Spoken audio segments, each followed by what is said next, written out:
Viagem ao Centro da Terra, Júlio Verne, capítulo 39. Por mais meia hora, nossos pés pisaram nessas camadas de ossos. Seguimos em frente, movidos por uma curiosidade ardente. Que outras maravilhas, que novos tesouros para a ciência esta caverna encerrava! Meus olhos aguardavam qualquer surpresa, minha imaginação qualquer espanto. A costa havia desaparecido há muito tempo por trás das colinas do ossário. O professor imprudente, pouco preocupado em se perder, levava-me para longe. Avançamos em silêncio, banhados por ondas elétricas. Por um fenômeno que não saberia explicar e graças à sua completa difusão, a luz iluminava uniformemente as várias faces dos objetos. Seu centro não mais se situava em um ponto específico do espaço e não projetava quaisquer resquícios de sombras. Podia-se acreditar que era meio-dia e que estávamos em pleno verão das regiões equatoriais, sob os raios verticais do sol. Todo o vapor havia desaparecido.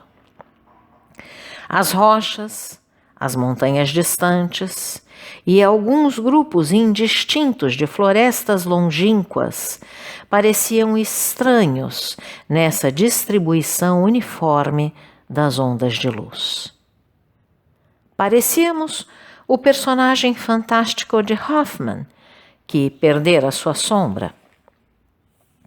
Depois de uma milha a pé, deparamo-nos com as margens de uma imensa floresta. Diferente daqueles bosques de cogumelos próximos ao Porto Groben, era a vegetação do período terciário em toda a sua magnificência. Palmeiras altas, de espécies já extintas, soberbas palmacitas, pinheiros, teixos, ciprestes e tuias representavam a família das coníferas e ligavam-se entre si por cipós inextricáveis. Um tapete exuberante de musgos e hepáticas cobria o solo. Alguns riachos murmuravam sob as sombras, pouco dignas do nome, uma vez que as árvores não as projetavam. Às suas margens cresciam samambaias, semelhantes às cultivadas em estufas no solo habitado. Faltava apenas cor em todas as árvores, plantas e arbustos, privados do revigorante calor do sol. Tudo se mesclava em um tom uniforme de marrom desbotado. As folhas eram desprovidas de seu verde e até as flores, tão numerosas no período terciário que as viu nascer, não apresentavam cor ou perfume. Elas pareciam feitas de um papel descolorido pela ação da atmosfera. Meu tio Lidenbrock se aventurou naqueles bosques gigantescos. Eu o segui, não sem uma certa apreensão. Uma vez que a natureza fornecia alimentos vegetais, por que não haveria também mamíferos temíveis? Nas grandes clareiras deixadas por árvores caídas e deterioradas, vi leguminosas, aceríneas, rubiáceas e muitos outros arbustos comestíveis, caros aos ruminantes de todos os períodos.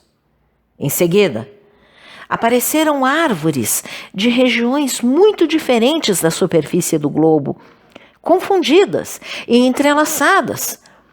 O carvalho crescia ao lado da palmeira.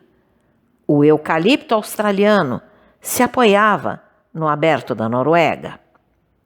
E a bétula do norte emaranhava seus galhos com os ramos de cauris da Nova Zelândia. Era o suficiente para enlouquecer os classificadores mais engenhosos da botânica terrestre. De repente, eu parei. Com a mão, segurei meu tio. A luz difusa nos permitia perceber os menores objetos nas profundezas da mata. Acreditei ter visto, não. Realmente via com os meus próprios olhos formas enormes se movendo sob as árvores. De fato, eram animais gigantes. Um rebanho inteiro de mastodontes, não fósseis, mas vivos, semelhantes àqueles cujos restos foram encontrados nos pântanos de Ohio em 1801. Via elefantes enormes, cujas trombas se contorciam sob as árvores como uma legião de cobras.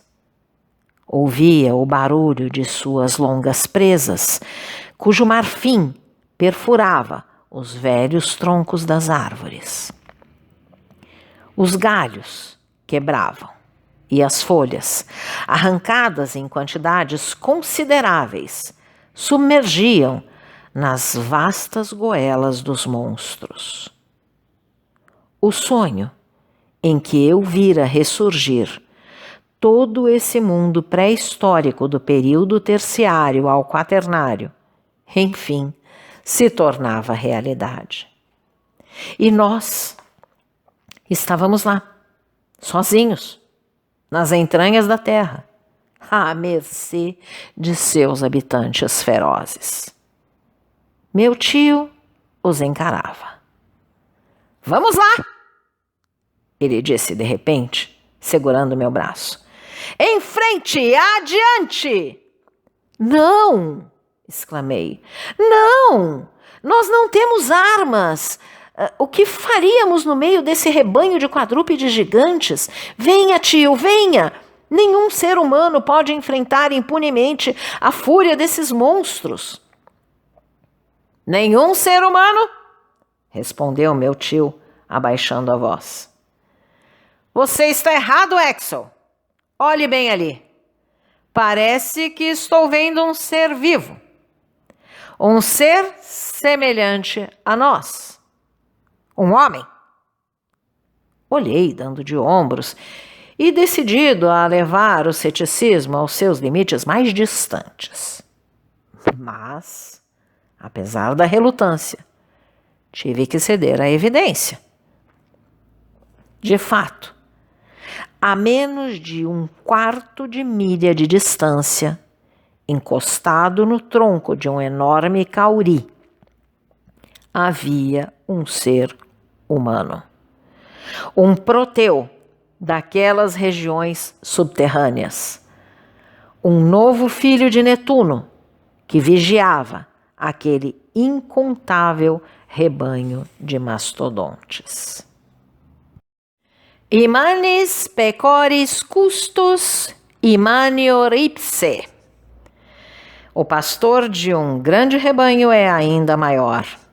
Sim, imanior ipse não era mais o ser fóssil cujo corpo havíamos erguido no cemitério. Era um gigante capaz de controlar esses monstros. Ele tinha mais de 12 pés de altura.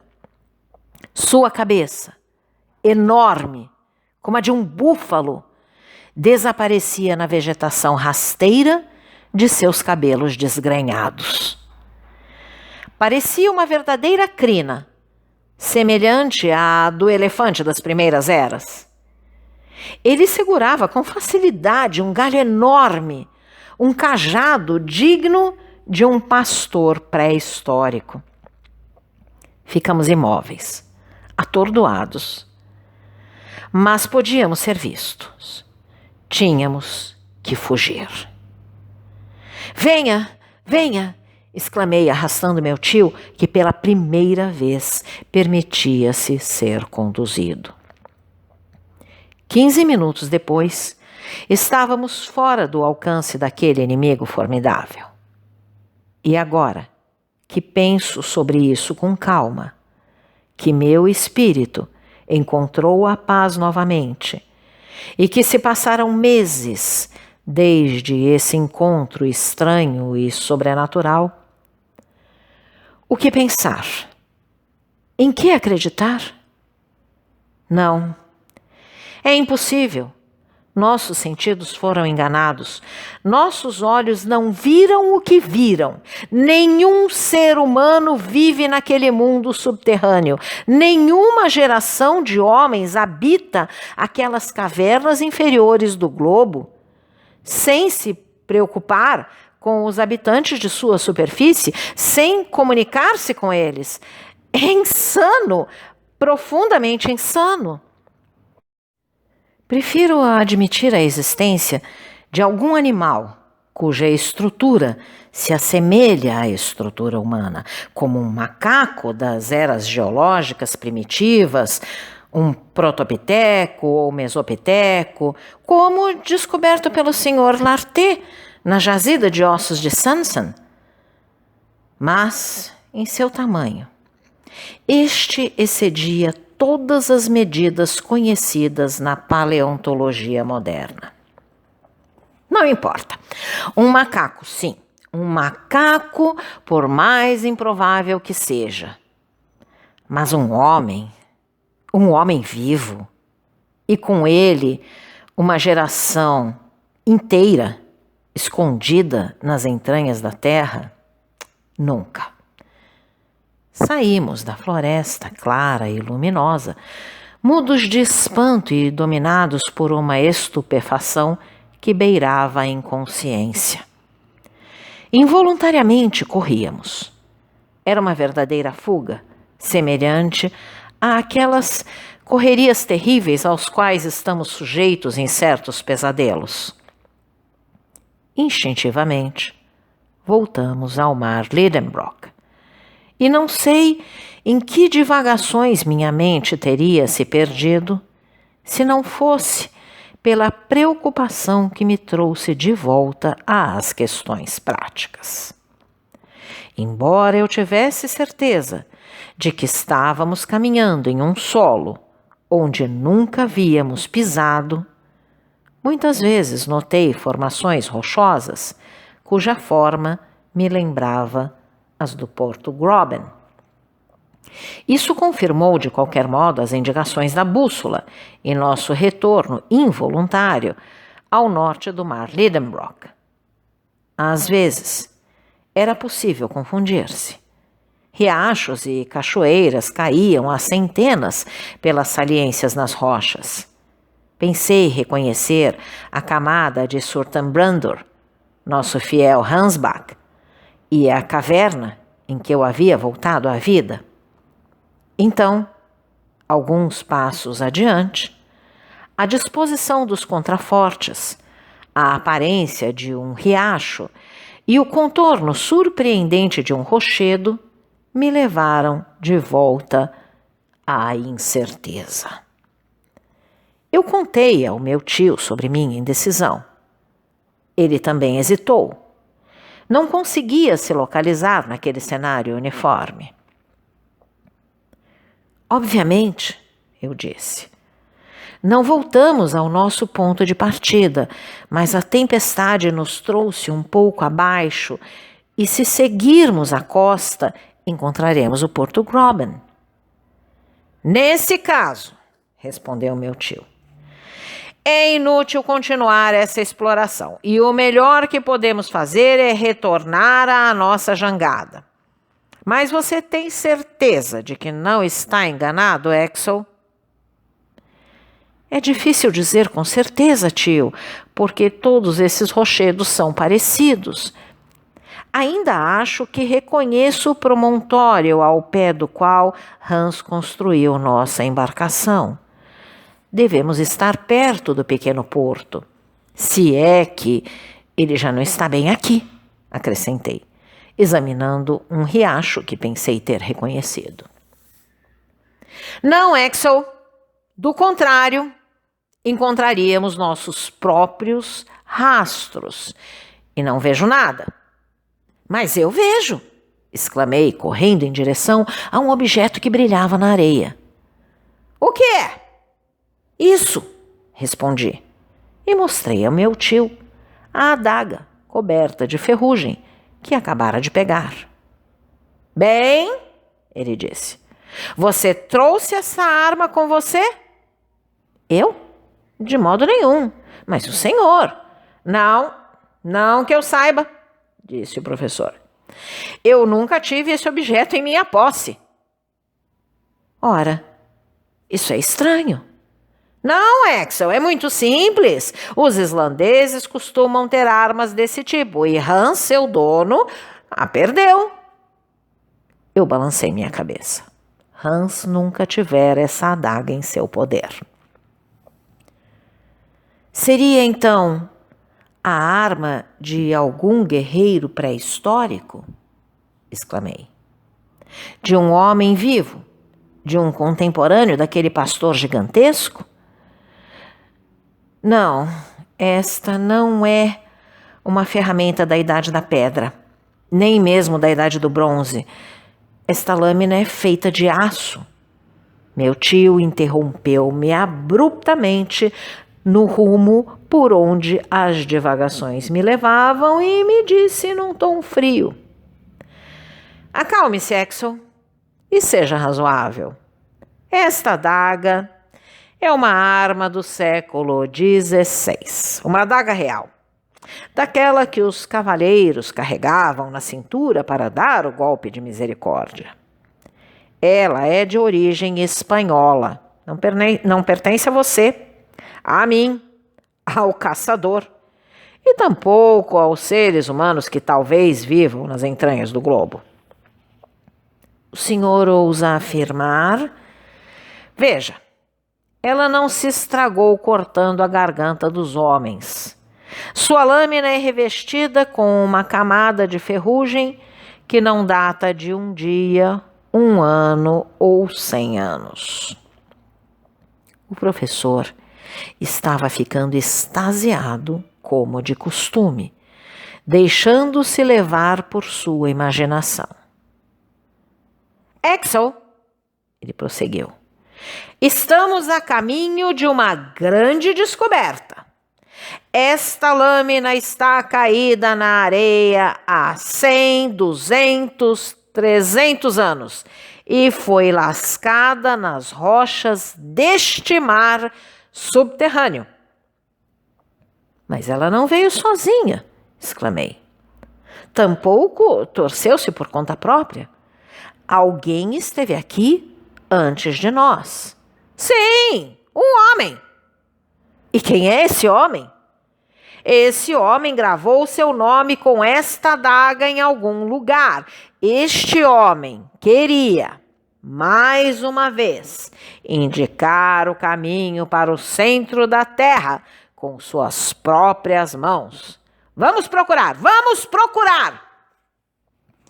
E com atenção meticulosa, caminhamos ao longo da muralha, espiando as menores fissuras que poderiam se transformar em um túnel. Chegamos então a um lugar onde a costa ficava mais estreita. O mar quase banhava o pé dos penhascos, deixando uma passagem de, no máximo, uma toesa de largura. Entre duas rochas salientes, podia-se notar a entrada de um túnel escuro. Ali, em uma placa de granito, havia 2 letras misteriosas, um tanto corroídas, as iniciais do ousado e fantástico viajante. Ah, S! Exclamou meu tio. Arne Saknussemm, sempre Arne Saknussemm. Então, caro audioleitor, Se você gostou deste conteúdo, deixe seu like e inscreva-se no canal ativando o sininho para ser notificado dos próximos vídeos, com os próximos capítulos deste e de outros livros que estarei publicando. Um grande abraço e até a próxima!